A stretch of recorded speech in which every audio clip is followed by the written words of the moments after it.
Welcome to the SRS Podcast. I'm your host, Aaron J. Babiar, and I'm the Training Director of Support Raising Solutions. Whether you're a new ministry worker or a veteran looking to increase your competence and confidence, Support Raising Solutions seeks to bless you in your quest to be a spiritually healthy, vision-driven, fully funded Great Commission worker. My guest today is Sofia Fernandez of SPO. Sofia and I have had a growing friendship for a couple of years now and just really enjoyed her and her teammates and the work that SPO does with truly trying to help people be spiritually healthy and vision-driven and fully funded. And Sofia, before we jump into our topic today, I know that you have actually facilitated a boot camp or two now, haven't you? Tell us a little bit about your history with that. Sure thing. Yeah, I really enjoy facilitating boot camps. Part of my professional history, I guess you could say, is in teaching. So I majored in secondary education along with biology. And so part of being able to be a facilitator really takes that love I have of teaching and has been able to couple it with this really important topic of getting missionaries prepared for the field by being vision-driven, fully funded, spiritually healthy, the whole package. Yeah. Sweet. And of course, I'm recording from Arkansas today. You and I are using technology to have our conversation. Where are you located in the world? Right now, I am in Minnesota. I am in the Twin Cities area, and I serve currently at our national headquarters. We have campuses that we serve throughout the United States, but our national headquarters is here in St. Paul. Okay. All right. Well, I really appreciate you joining me again for a podcast today. And I know that one of the things that we wanted to dig into is just communication, clarity in communication. That seems such a kind of vague and yet important topic for people that are raising their support. And as you know, most of our listeners are people who are either raising support for the first time or they've been on support for a while and they're realizing, wow, I need to mature a little bit. I need to get a little bit better at this. I need to grow in this. So let me just invite you, first of all, to kind of better introduce our topic and what I invited you to kind of talk about today. Sure thing. So something I tend to think about in clarity and communication, particularly as a support raiser, is that oftentimes we know that as a support raising missionary, we know that we need help. We don't always know what that help looks like, how we can best be served, and even how to explain to somebody else who may be walking alongside us what it is that we really need to thrive.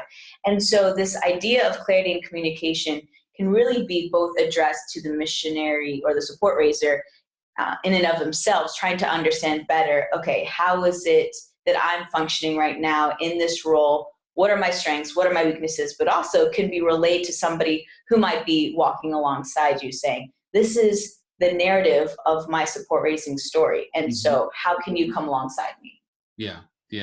And when we talk about a narrative, I love that word. And obviously it means story. It means a number of different things. But the reality is, as someone who is raising and living off support, you can have some really practical numbers, almost bullet point kind of things about what you need to accomplish a vision that's been put in front of you. And you need to know those things. You need to know what these are. But without a narrative, without a story, it's almost like a skeleton without the flesh and the bones, that's alive. Like it's a story of helping you explain what it is you're doing and why you're doing it and how it impacts the kingdom of God. If you don't have a story to go with that or multiple stories, it can seem rather sterile and stale and, well, just not very special. And Right. that's what we're going for, is it?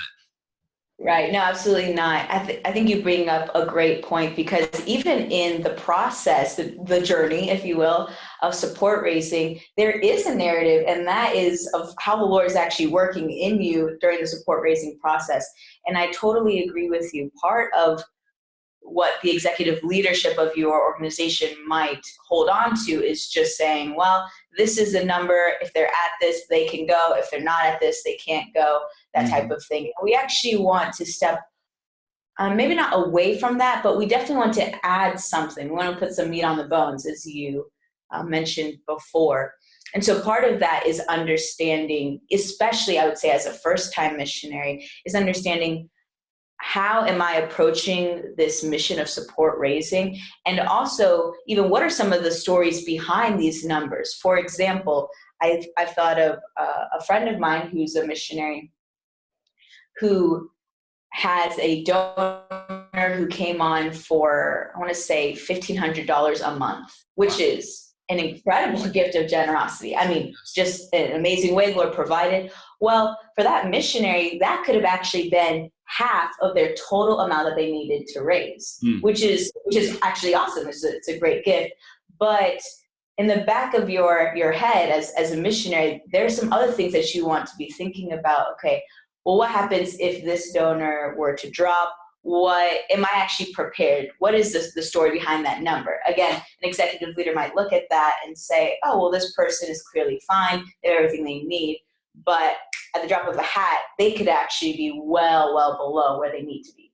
Yes.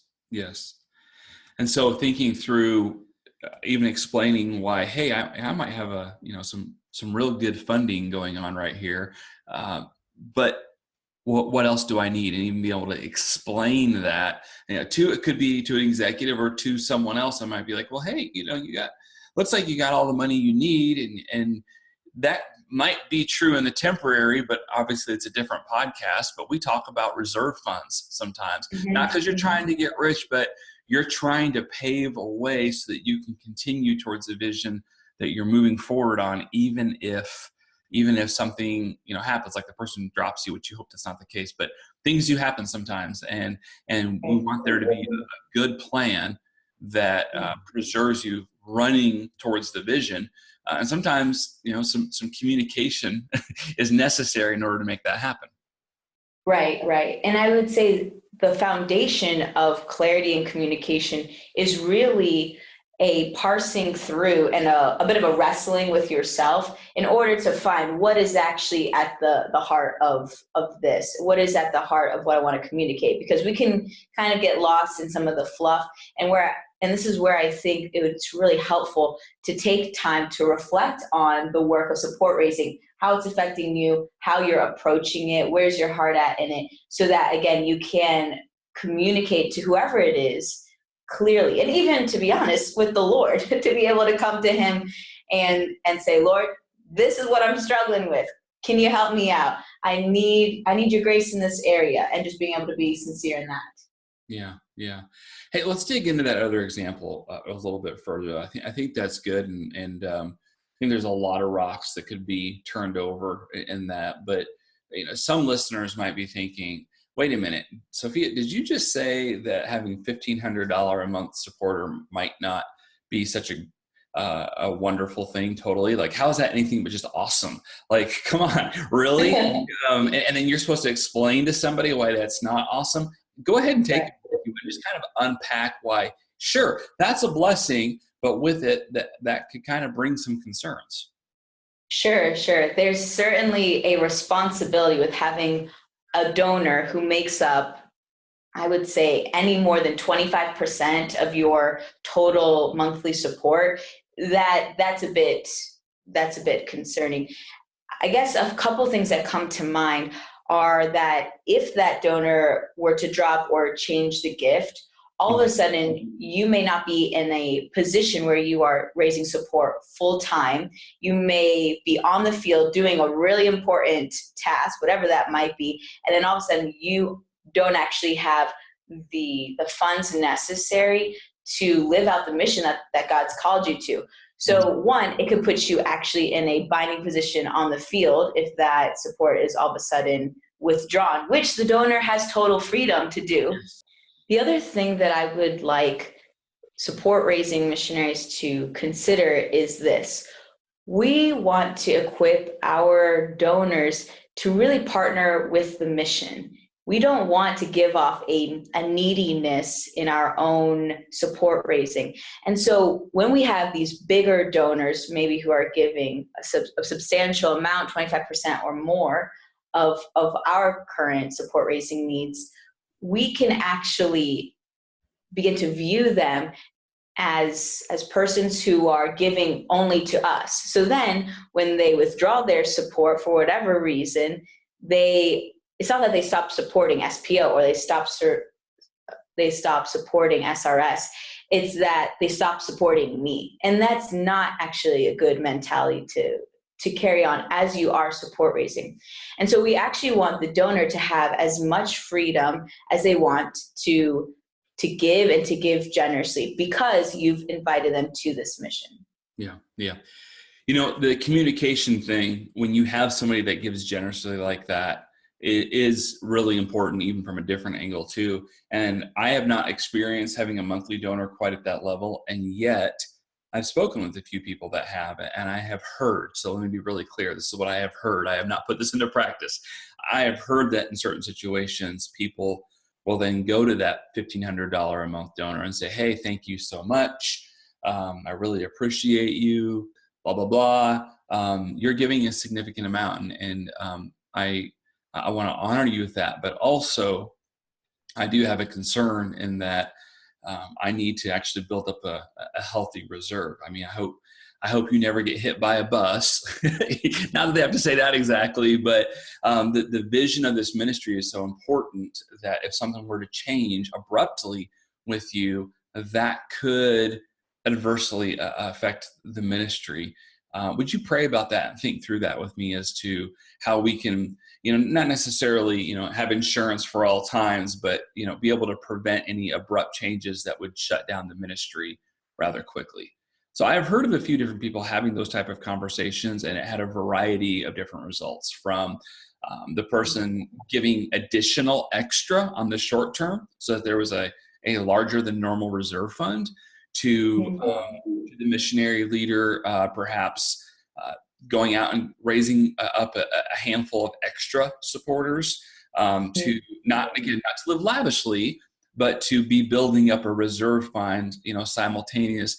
And there's other ways of doing that too. But I think so often what happens as supported missionaries, we kind of put our head down and go, well, I'm just going to have faith and pray that it works out. And hey, I'm all about having faith and praying that it works out. But also practically, if you have somebody who's making up 50% of your budget and they do get hit by a bus, all of a sudden, do you have the ability to continue on? I mean, obviously there's some things that are going to need to change, but let's say you are on the other side of the world. Does that then dictate that you have to stop everything you're doing and move home the next week and now start support raising again for a couple more months? I mean, it's just fraught with wonderful problems, but problems that need to be thought through in advance. And so again, communication and thinking through all that stuff, both for you as the supported missionary, but also with your organization and your coach and your leaders, but also with that dynamic supporter, it's going to be important to have those conversations.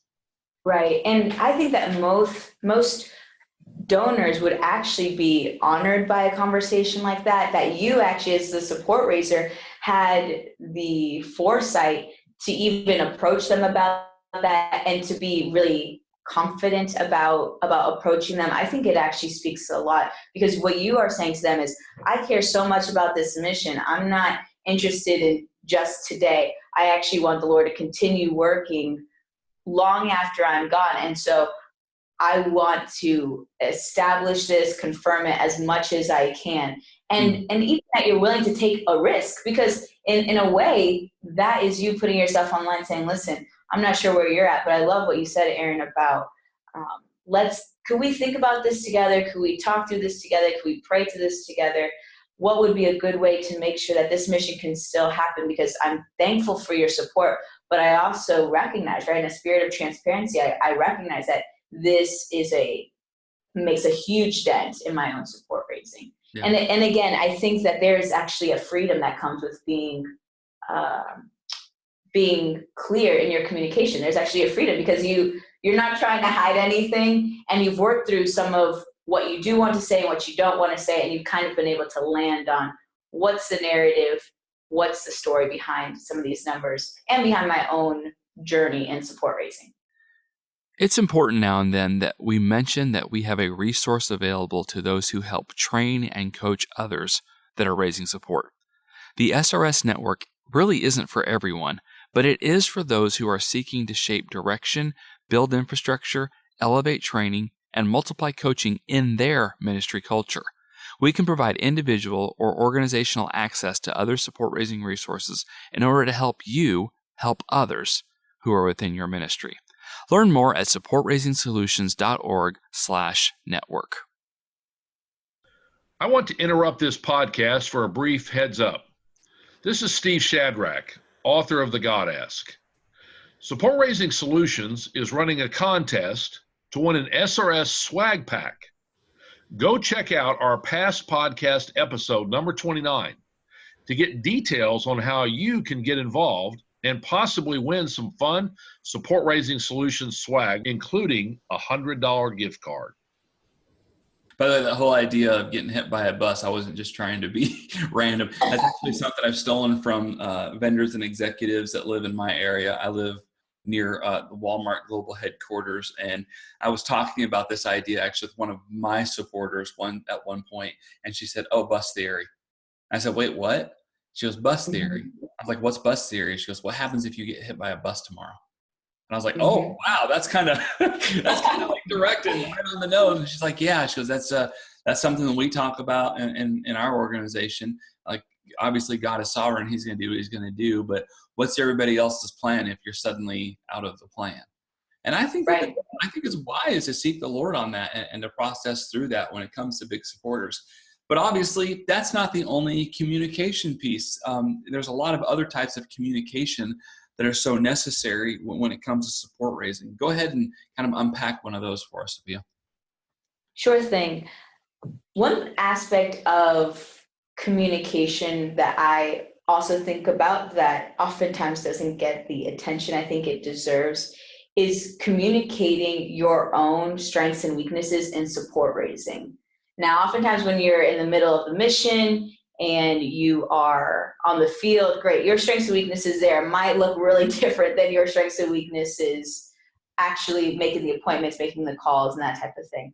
So as you are raising support, one thing I think is helpful to do is to be able to hone in on where is it that I need more accountability? Where is it that I need more support? Where is it that actually my tools may not be as sharp as they could be?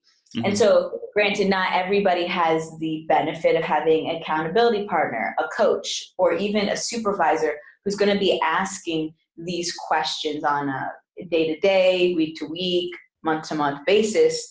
But that aside, it's really important for the support raiser himself or herself to know and have a sense of this is where I could do better and this is where I'm actually pretty strong. So for example, somebody might be coming up upon their support raising goal, but they still feel when they're making the phone calls that they're just not quite, it's always kind of awkward. It doesn't quite flow well. And just taking that time to communicate that to somebody could really catapult them into a next level, so to speak, of support raising. Hey, listen, can you help me to sharpen this? When I make my phone calls, I feel awkward. Great. That was actually really well communicated. Somebody can come alongside you and now say, great, could we do a role play right now? Could we do a practice phone call? Yeah.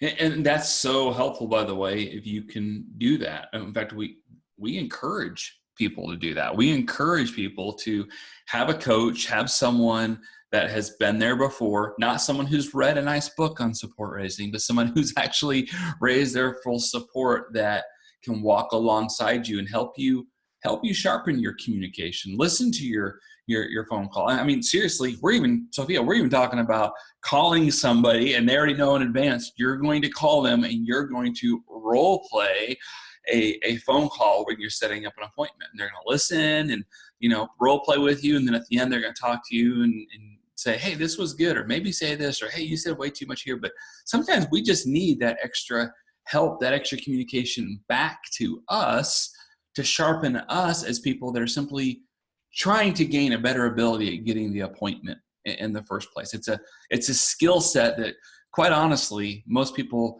don't have it as well as they think they do. A lot of people think, oh, I can get appointments easy, and then they start finding out they can't, and they don't know what to do with objections. And sometimes that could be taken care of by simply communicating and practicing in advance.